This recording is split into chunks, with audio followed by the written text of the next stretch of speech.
So the other thing we got to get focused on, leaders are really focused on core values. They met, their team, they're building a team of values and culture. What's your team? I want positive people. I don't want any disruption in the team. I don't want negative attitudes. I don't want gossip. I don't want drama. I don't want stress in the team. Everybody holds their own weight. That's what I want. That's your values. That's your values, your core values. So we create a list of your core values, and it becomes a sieve. The good stuff falls through, and the other stuff doesn't fall through. And those are people who don't work for you anymore. You got to get rid of the non-core value people. You got 12 really good people, and you got one person who's really negative. Negative either changes or goes. You can't tolerate bad people that don't follow your core values. Just got to get rid of them. Like yesterday, they're a cancer in your company. They're bad-mouthing your company. They're talking negative to your suppliers and subs when you're not around. And then they kiss up to you and, oh, Mr. President, you're so wonderful. And then they go back and be a jerk to the world. So you got to be careful. You got to be aware. So what are your values? Here's a sample. I look at the Lakers. Why aren't they winning? Before that, now they've got, what's his name? Jovic. Yeah, so now they got another good player who's got a positive attitude. But the reason they're not winning, they have a great team. They had a great team before the trade, and they're in like last place. Why? Just look at that picture. It's right there. There's a bad apple. He's pulling the whole team down. That's not acceptable. But you can't get rid of him because he fills seats. So, okay, you fill the seats, you make money, you lose. Is that a good way to own a company? I guess for the Lakers, maybe, but to me, that's not how you run a construction company. So anyway, our job is to help people have positive team attitude, work together. And here's some samples. Core values. I mean, these are just samples from companies I work with. Safety and quality, hard work, integrity, ethical, honesty, truthful, innovative, continuous improvement, meaning you're willing to continuously improve and upgrade to the next level. Dependability, accountable to achieve goals, results, all the same. Teamwork, positive attitude, fair, respectful, committed, helpful, dedicated, find solutions. Don't ask your boss for solutions all day, and maybe follow company systems. So that's just some samples. If you need some help with your core values, send me an email and I'll send you a little checklist. And then so one of my clients, Andrew in he's in north of Colorado. He's a civil and concrete contractor. He showed me, he's got his values. He also got a chart right next to it. It says what we don't value. We don't value, you're not accountable to achieve results. We don't value excuses. There's no excuses. We don't value not telling or fudging the real truth. We don't complaining, drama, bad attitude, unwilling to make quick decisions, uncooperative, PIA, pain in the assets, jerkish, surprises, unwilling to train, coach, and mentor. If you're not willing to help somebody learn, and you don't work here. Bad mouth, gossip, disrespectful. Those are negative. I don't want those. Yuck. Not planning ahead, unreliable, and of course, not continuous learning and caring. So what do you value? What do you don't value? And then my job as a leader is to push the values. And if you're not within the values, it's simple. You improve or you leave. You go find a place where they allow disrespectful, dishonest, people who don't show up on time. You go find that job somewhere else, but it's just not here. This is not a good place for you to work. So I have to be the gatekeeper and push for the values as the leader. Do you push for the values? You've got a bad apple in your crew. What are you doing about it? Well, we can't afford him to leave. So he's pulling down your productivity of all 10 guys to 80%. Just because you keep one guy, get rid of the one guy and you go up 10%.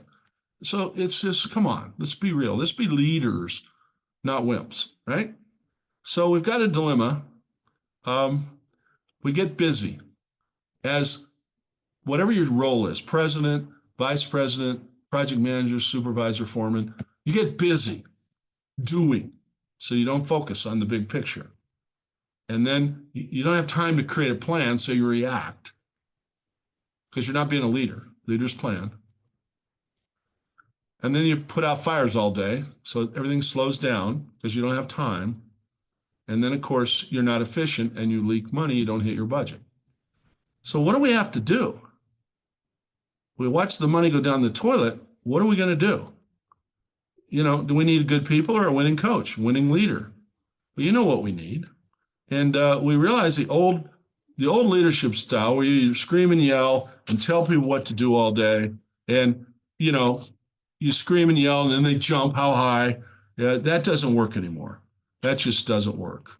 The old leadership style where we salute and we think we can hire people and they're going to just be great. No, their results is because of my leadership input and my leadership overall management for the company.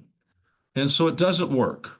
And so when you're not being fed properly by the leader, you're not working hard. You're doing the minimum. You're doing as little as possible and stay looking busy. And so the old days, we hired hands. Now we hire bodies, people, families. They've got life. They're not at work as a job, as a life. It's a means to an end. Where the old days, people lived to work. Now we work to live. And so think about it. It doesn't work. Really, it doesn't. And so, here's the old org chart. That's not the old org chart anymore. The old org chart is a team. And there's still a leader on the team. There's the head coach and head team member. But so think about effective leaders. Who are some of the effective leaders? And what makes an effective leader? I look at all these old presidents, and some you remember because they did really good, and other ones you have no clue what they did, or you remember the negative. So what do you want to be remembered for as the leader, right? And so we've got to realize that the old leadership style doesn't work. What makes an effective leader? It's results through people. Through people's the key, not through you, through your people. And so the old leadership style doesn't work. I've got to change. And so we look at the definition of a leader today: person 100% in charge of others, who leads. Look at these words: directs, inspires, and influences others. Now, do you see do work here? No, it's leadership, it's vision, it's inspiration, influencing, encouraging others to want, the key word, to want to achieve results at a higher level. Our job as a leader is to motivate and encourage people to finish the job on time, on budget, at even a better level. Our job is to make them feel better about improvement. So, it's not about being a dictator, a bully, a mean and nasty, big shot boss. It's about being a leader. So what does a leader do? Key, influence others to want. Your job is to make them want. So when you come in, you got somebody who's not performing. What do I have to do to make them want to do better? That's the key. So I sit down and say, hey, Joe, I notice maybe you're a little stressed. Maybe you're not working as hard as you want to work. Maybe you got some problems. What can we do to make it better for you? And we listen. That's what a leader does. We sit down, we take the time, key is time, to sit down and listen. What can we do to make it better for you? Well, okay, let's work on that. Let me help you. I'll be glad to meet with you every two weeks, once a week, whatever it takes, for 10, 20 minutes, 30 minutes, and I'll help you. I'll mentor you through that problem. What can I do to make your life better or want to work at a higher level at this company? Because we can't have you working at the level you're currently working. You're not showing up on time, you're goofing off, whatever you're doing. What do we have to do? So I want them to want to achieve higher results. So that's the key here. So what a leader does is, number one, I accept accountability for the team's results, performance, deadlines. If they're not achieving the deadlines, it's because they don't want to. I haven't made them want to. What can I do? My input equals their output. Number two, I've got to monitor and maintain, make sure they clearly understand the vision, where we're going, the strategy, the how-to, the plan, and what we're doing with the team. They got to clearly understand what's going on. And they probably don't. If I go into your company and say, what's our vision here? If I ask your project, what's the vision for this job? Well, I don't know. Just get it done on time. Well, do your people know that? Well, I don't know. I never really talked to them. Does your crew know that the vision is to achieve 1,000 man hours on this job with no accidents? Do they know that? No, not really. Well, what do you expect? If they don't know, it's like playing basketball with no baskets. Who cares, right? Number 3, my job as a leader is to build capacity, talent, systems, and high margin sales. Low bid sales, you're at the mercy of your competitors. High margin, you're at the mercy of your sales and professional presentation skills and your ability to make people want to use you. Anybody can, you can sit and wait for the low bid jobs to come out and keep bidding them, but you're out of control.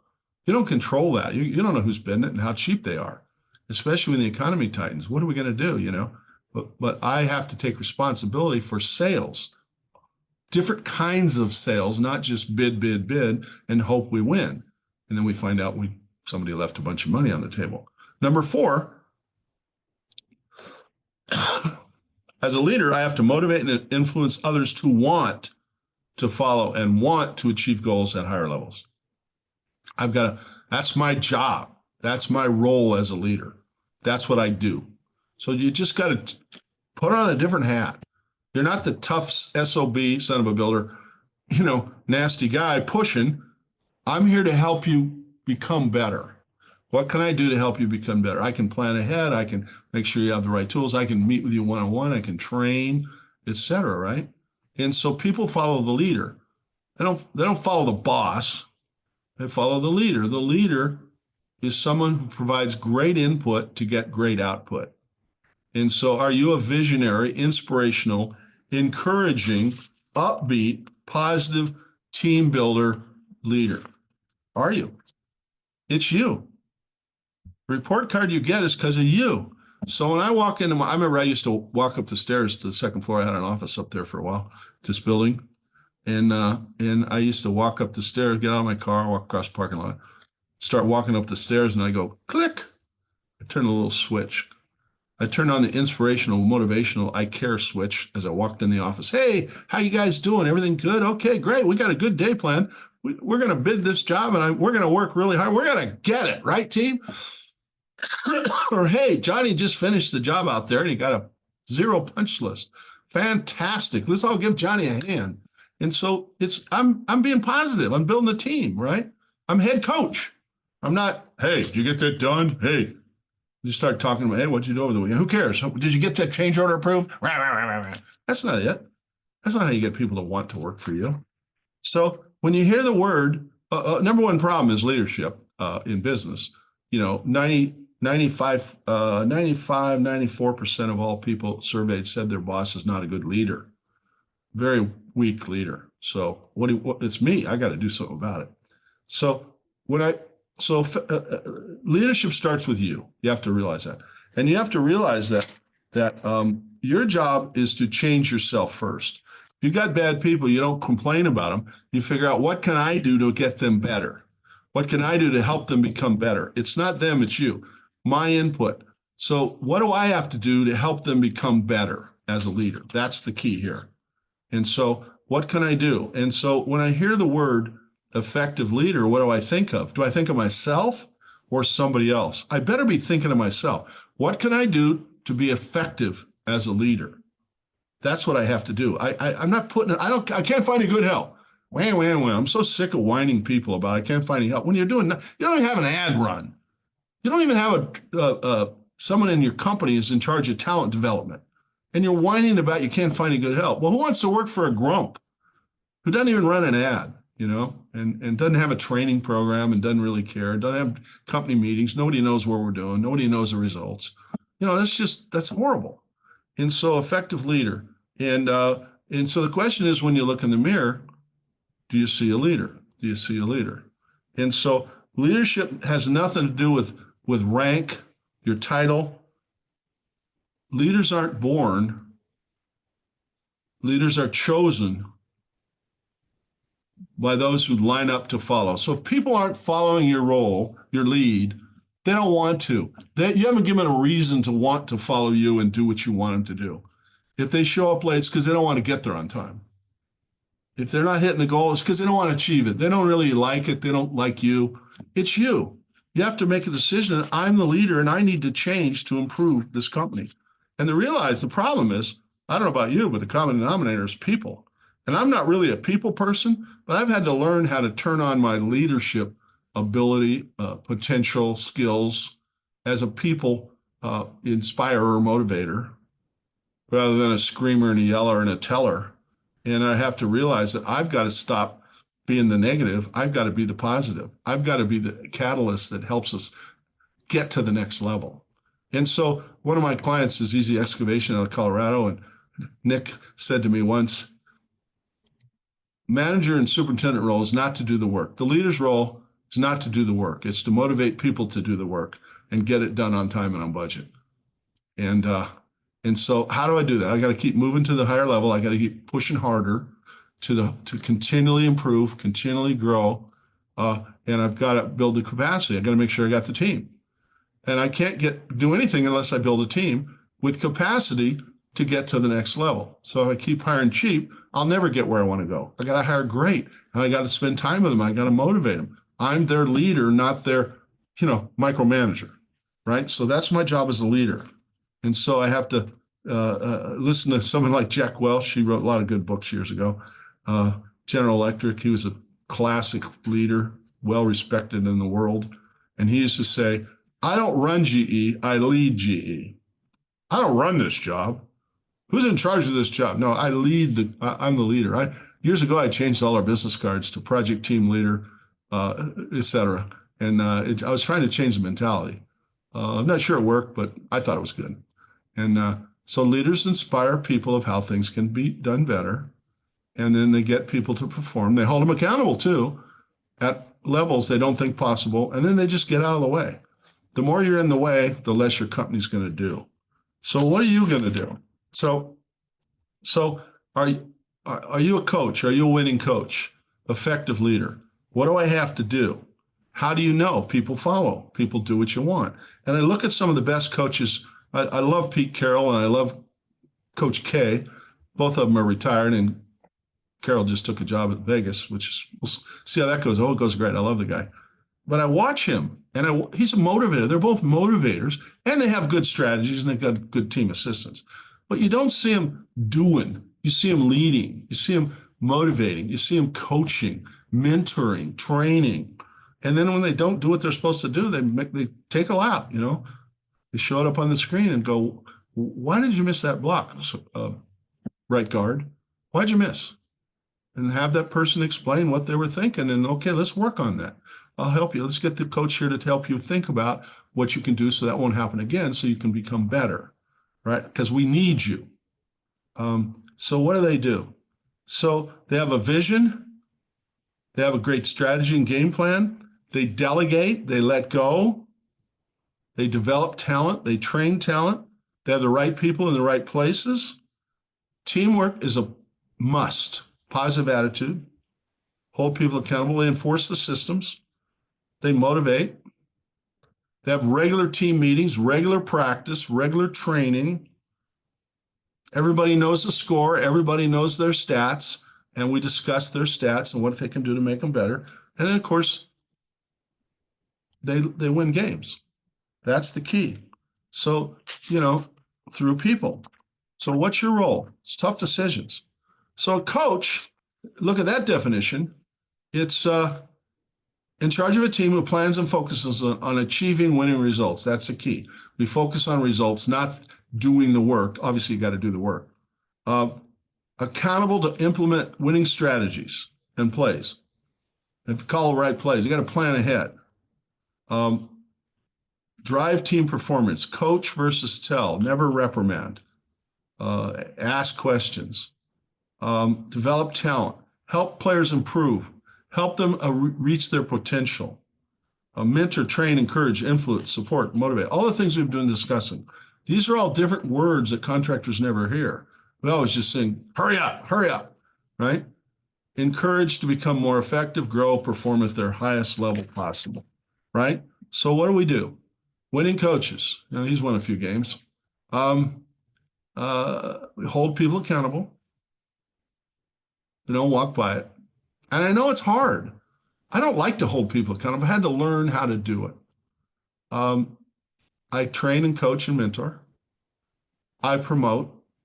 We have job descriptions in a playbook that we enforce and monitor and make sure it's happening. We stop solving other people's problems, delegate, let go. We continually monitor their performance and deadlines. Are they meeting them? And if not, we're going to have a meeting. We're going to talk about what does it take to help you get that stuff done. We motivate and encourage improvement, especially. And we never tolerate poor performers. When we walk by and let poor performers continue to work for us, we are thought of as the weakest leader in America or in the world, or in your environment, in your sphere. Never tolerate poor performers. If you do that, well, they're really good, I can't get rid of them. No, get rid of them. Find some good people. Pay more money, whatever you got to do. People who disrupt your company ruin your bottom line. And provide clear guideline expectations, accountabilities, and responsibilities. So letting go. Leading a coach. I love this picture. This is Pete Carroll when he was at Seattle. He doesn't even have a playbook. He is on the field. Look at this, the guy to his right. That's his offensive coordinator calling the plays. Pete doesn't call the plays. He has this guy call the play. Now, maybe he collaborates a little bit, but that's the key. It's not about control or doing the work. So stop being in control. So when you do it all yourself, it's all about trusting others to be the best they can be. So you got Kerr here, the head coach at Golden State, who's won for years. Had a little slowdown this year, but what happens? What do? They don't control. They empower. They delegate. They don't do. They plan, set strategy and goals. They don't tell. They train and mentor and stop solving other people's problems. They don't bark. They motivate, inspire, and encourage. They don't tolerate poor performers. They hold people accountable, or else they don't work there. So it's pretty simple what we want them to do. So what you can't delegate is vision, leadership, planning. If you're the president, sales and customer relationships, talent and systems development and implementation, and innovating, always trying new stuff, right? So that's the key. All right. So when you do it all yourself, what happens? What doesn't happen? How are we going to let go? We already went through this once. So think about what I have to do, get off the field, delegate, and transfer responsibility and hold people accountable, right? That's the key. So not to do the work, head coach, it's to monitor, encourage, train, oversee, and not sit in the tractor all day. It's to make sure they understand the goals and move. And I love the new Dodger coach. Well, he's not that new, but he's fantastic. And as I think about it, his job's not to do the work. It's to what? Stay off the field. Come on. Hold people accountable. Motivate and inspire. Same stuff. Manage the managers. He's got managers. His job's to manage the managers, oversee the managers, and focus on building a winning team and keep going to get talented players, right? That's the key here, and improve results. That's your job as a leader. All right. So leadership. So I went to my son on the left, well, the one in the middle. He's my youngest. Yesterday, he just turned 46. Can't believe it. And this is when he was in high school. And I realized, how do I get him to do what I want him to do? So leadership's about influence. It's hard to influence your kids. It's hard to influence your people, but that's your job, my input, right? So leadership is about what? Influence others to want to do what you want them to do. That's what leaders do. They influence others to want to do. So what do you do to make sure that happens, right? And the only way to motivate people is what? Make people want to do something and achieve the result. So my job is to make them want. Just remember that as a leader. And what are some things they need? First of all, they need money. They need to be paid market or above market with good benefits. You can't hire cheap people or less than what the market is. You got to pay them really good. And then, of course, you got to motivate them. And you need both. If you're not motivating, money doesn't motivate. Money without motivation won't work. Period. Get over it. Just give them an incentive. Give them more money. No, that doesn't make people work. It's they want to work really good for you. So that's the key. So what motivates people to want to do what you want them to do? What are the things you can use for motivation? And top factors. So let's do a little test here. Good pay and benefits. What do you think's the number one? Good pay, benefits, future growth opportunities, appreciation, recognition, and praise, clear understanding of their role and what's expected, their goals and targets. Or number E, company culture. Or number F, a good boss. What do you think's number one? Now, most people are going to say good pay, maybe, good boss. According to studies, the number one indicator of success is a clear understanding of their role and what's expected. They need to know the targets, and they got to be aware of the status of how well they're doing against the targets. If they don't know what they're trying to accomplish, they're not going to work that hard. Yeah, they need good pay. Yeah, they need growth opportunities. And yeah, they need recognition, a good culture, and a good boss. But they really need to know what you want them to do. And so think about, how do we get dogs or cats to do what we want them to do?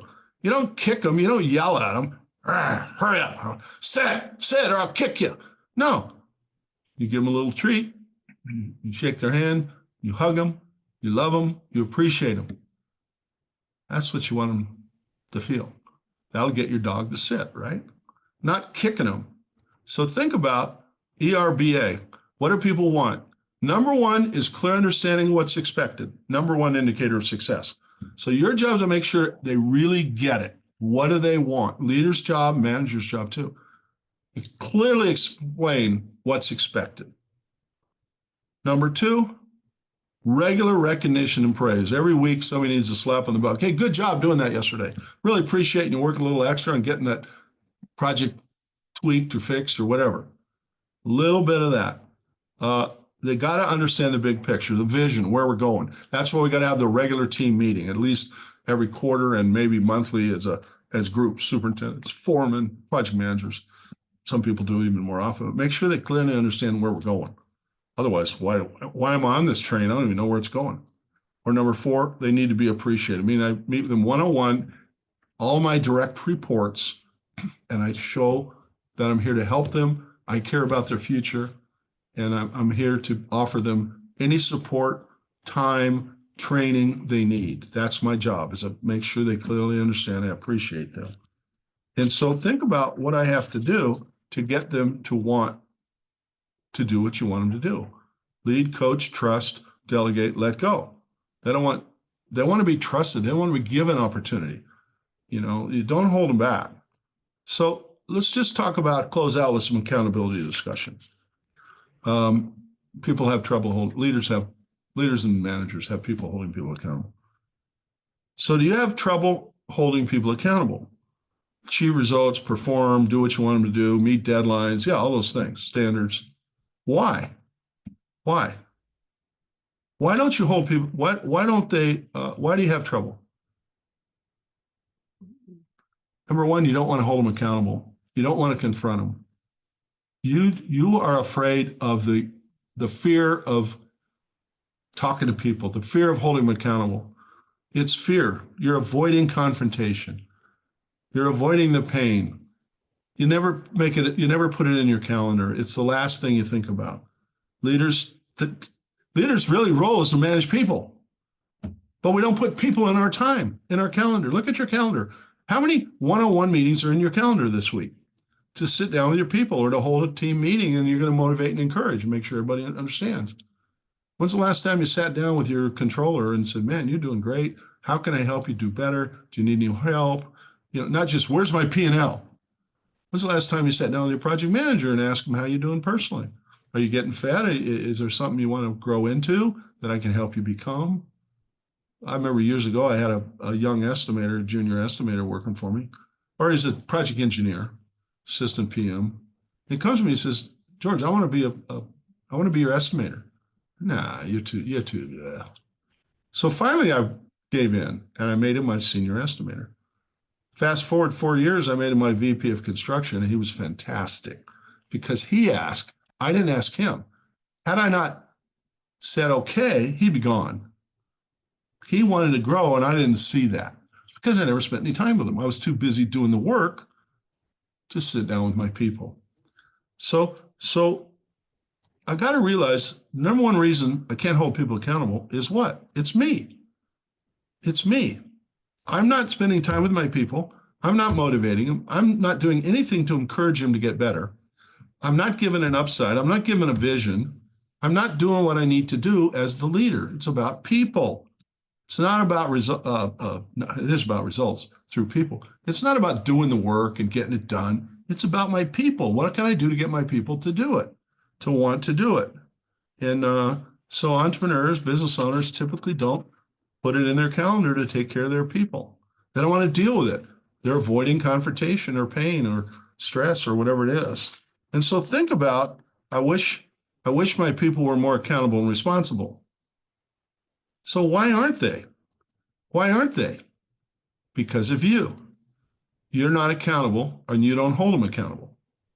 You're not accountable to show up at a meeting when you blow off the meetings. So they're sitting around waiting to go, oh, there's the boss again. He blew it off. I guess if he's not accountable, I don't have to be accountable.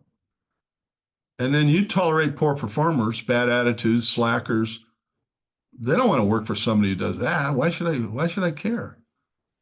And they don't know exactly what you want, clear understanding of what's expected. You haven't clearly defined what done is. What does done mean? Does done mean everything, you're off the job, all the trash is gone, you've done your as-built, everything's approved by the customer, ready for final payment? Or is it you're sort of done? And they realize you don't trust them to make decisions because you keep pulling them back. Well, check with me first. You're empowered to make that decision. Just check with me first. In fact, check with me on everything. Well, that doesn't make people want to improve or be accountable. And lastly, I don't take time to manage, coach, train. So one of my closing comments is you got to put people in your calendar. You got to make people a priority. You got to get to know them and trust them and track them and manage them. Hold them accountable. Ask them what it's going to take to finish this. It's you. It's your input.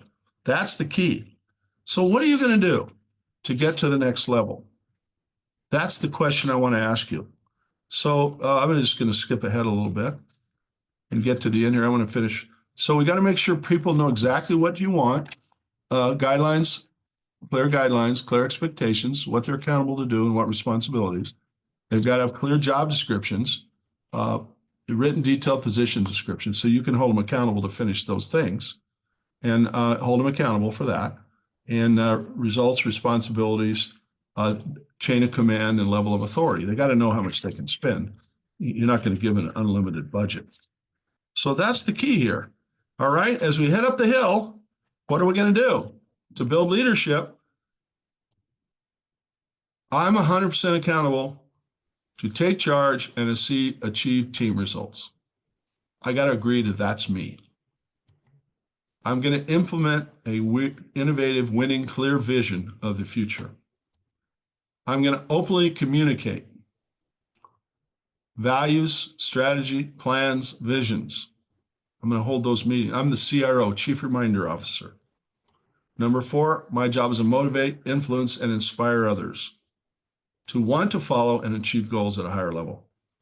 Number 5, I'm responsible for results, performance systems, people, and hitting deadlines. If they don't hit them, it's because I allowed them not to. And if they don't, and they continue to don't, I'm the one responsible because they're holding us back. What am I doing letting them continue to work here? I got to treat them fairly with honesty, respect, and dignity. I can't scream and yell at them. And I got to communicate openly and honestly, transparent, And I got to lead versus do. I got to delegate and let them do their job. All right. So that's the end of our session here. I'm sorry I crammed so much in such a short amount of time. Like I told you, I did this program a few weeks ago for a company, and we did it 2 days. So anyway, crammed in 1.5 hour, 1 hour and 25 minutes. So anyway, what are you going to stop doing? What are you going to start doing? All right. That's what I want you to think about as we move to the next level. And if I can help you in any way, please give me a call. I'd love to help you. And need help? Give me a call, email me, and then I'm going to open it up for questions in just a minute here.